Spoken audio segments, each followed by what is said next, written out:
Kagulat World. Ngayon, may isang Filipina tennis star na nasa gitna ng tahimik pero napakahalagang sandali sa kanyang career.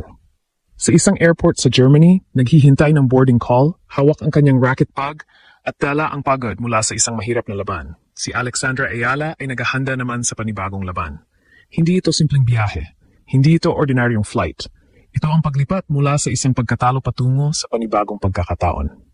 Katatapos lamang ng kanyang campaign sa Porsche Tennis Grand Prix sa Stuttgart, Germany, kung saan natalo siya sa first round laban sa Canadian star na si Leylah Fernandez sa score na 1-6, 4-6. Para sa ibang atleta, ang ganitong resulta ay maaring magdulot ng frustration o pahinga muna sa schedule. Pero hindi ganoon si Alex. Wala pang masyadong oras para magluksa sa pagkatalo. Sa halip, mabilis na ang kanyang transition. Ang focus niya ngayon ay nasa susunod na battlefield, ang clay courts na Sa loob ng airport na iyon, nagsisimula na ang susunod na yugto ng kanyang European clay swing. Ang destinasyon niya ay ang Mutua Madrid Open. Isa sa pinakamalalaking torneo sa buong WTA calendar na gaganapin sa sikat na Caja Magica Complex sa Madrid mula April 21 hanggang May 3. Hindi ito basta tournament lang. Ito ay WTA 1000 event kung saan nagtitipon ang pinakamahusay na tennis players sa mundo. Para kay Alex, ito ang pagkakataon na bumawi matapos ang dalawang sunod na early exits sa kanyang clay tune-up events. Sa kasalukuyan, si Alex ay nasa paligid ng world number 45 sa rankings matapos bumaba mula sa kanyang career high na number 29 noong mga nakaraang buwan. Ang pagbaba na iyon ay bahagi ng natural na galaw ng professional tennis rankings, lalo na kapag may mga expired points mula sa malalaking runs noong nakaraang season. Ngunit para sa mga sumusubaybay sa kanyang career, malinaw na ang bawat setback ay nagiging gasolina lamang para sa kanyang susunod na laban. Habang naghahanda siyang lumipad patungong Spain, kumakalat na rin sa social media ang mga mensahe ng suporta mula sa fans. May mga larawan ng kanyang travel preparations, may mga posts ng mga Pilipino sa Europe na nagsasabing, "Safe flight Alex," at may mga kababayan sa Pilipinas na sumisigaw ng "Vamos Alex" sa comment sections. Ang simpleng eksena ng isang atleta sa airport ay nagiging simbolo ng isang buong bansa na umaasa sa kanyang susunod na hakbang. Para sa maraming Pilipino, hindi na lamang si Alex isang tennis player. Siya ay naging simbolo ng isang bagong era ng Philippine sports. Isang panahon kung saan ang isang Filipina ay kayang makipagsabayan sa pinakamalalakas na atleta sa mundo sa isang sport na matagal ng dominado ng Europe at North America. Sa edad na 20, dala niya ang pressure ng expectations. Ngunit dala rin niya ang lakas ng inspirasyon mula sa milyon-milyong kababayan. Ang kanyang paglipad mula Germany patungong Spain ay maaaring tumagal lamang ng ilang oras sa eroplano, ngunit sa mas malalim na pananaw, ito ay isang paglalakbay mula sa pagkatalo patungo sa bagong pag-asa. Sa bawat tournament na kanyang nilalaro,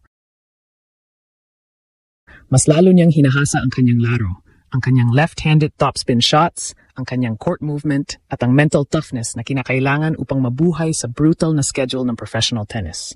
Ang clay courts ng Madrid ay ibang klase kumpara sa indoor clay ng Stuttgart. Mas mataas ang altitude sa Spanish capital, mas mabilis ang bola, at mas dynamic ang rallies. Para sa isang player tulad ni Alex na lumaki sa training environment ng Spain, ang ganitong kondisyon ay hindi na bago sa kanya. Sa katunayan, ang Spain ay parang pangalawang tahanan na niya matapos ang maraming taon ng pagsasanay sa Rafa Nadal Academy. Sa susunod na linggo, kapag nagsimula na ang Mutua Madrid Open, haharapin niya ang isang field na puno ng elite players, mga Grand Slam champions at top-ranked stars na matagal nang nakasanayan ang pressure ng malalaking torneo. Ngunit sa kabila ng matinding kompetisyon, nananatili ang paniniwala ng maraming fans na si Alex ay may kakayahang gumawa ng sorpresa. Sa tennis, isang magandang linggo lamang ang maaring magbago ng momentum ng isang buong season. Ang kanyang biyahe ngayon ay hindi lamang tungkol sa paglipat ng lugar.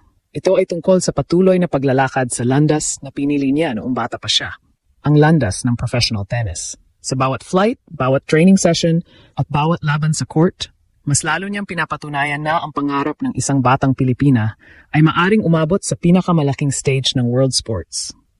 Kung may isang larawan na maaring sumimbolo sa sandaling ito, iyon ay ang isang batang atleta na nakaupo sa airport lounge, tahimik na naghihintay ng boarding announcement habang iniisip na ang susunod na laban. Sa loob ng kanyang bag ay ang parehong racket na ginamit niya sa Stuttgart. Sa loob ng kanyang isip ay ang plano para sa susunod na laban. At sa loob ng kanyang puso ay ang determinasyon na ipagpatuloy ang laban kahit kaano kahirap ang landas. Sa ilang oras, lilipad ang eroplano mula Germany patungong Spain. Paglapag nito sa Madrid, magsisimula na naman ang panibagong chapter sa career ni Alex. At kung sakaling makahanap siya ng momentum sa clay courts ng Casa Magica, maaring makita ng tennis world ang isa na namang breakthrough performance mula sa Filipina star. Para sa Pilipinas, ang sandaling ito ay paalala na ang tagumpay ay hindi palaging diretso ang daan. Minsan kailangan muna ang mga pagkatalo, ang mga maagang exits, at ang mga mahirap na laban bago dumating ang susunod na malaking panalo. At ngayon, habang naghihintay si Alex sa airport para sa kanyang flight patungong Madrid, isang buong bansa ang tila nakasakay na rin sa kanyang paglalakbay. Umaasang sa susunod na linggo, muli na naman niyang magugulat ang mundo. Habang papalapit ang simula ng Mutua Madrid Open, mas nagiging malinaw na ang tournament na ito ay maaring maging isang mahalagang turning point para kay Alex kanyang 2026 season. Hindi lamang ito basta isa pang torneo sa calendar ng WTA Tour.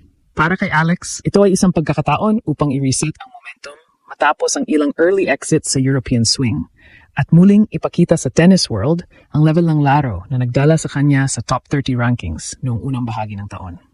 Isa sa mga pinakamahalagang factors na dapat bantayan sa Madrid ay kung paano mag-adjust si Alex sa outdoor clay conditions.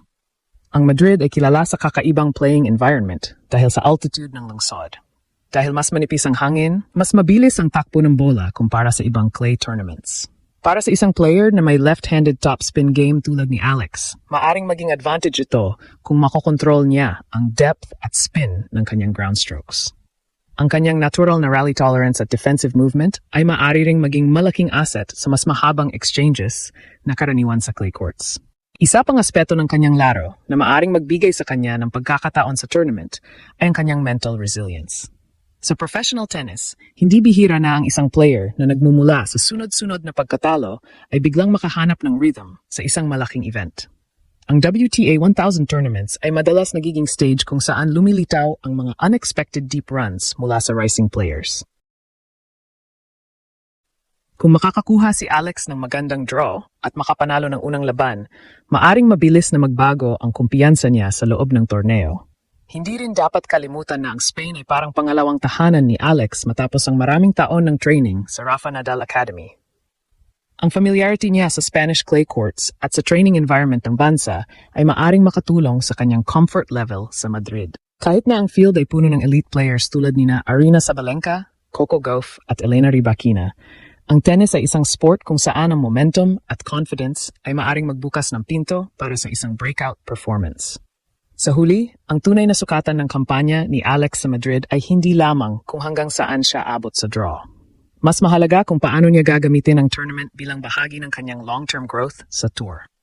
Ang bawat laban sa WTA 1000 level ay pagkakataon upang matuto laban sa pinakamahuhusay na players sa mundo.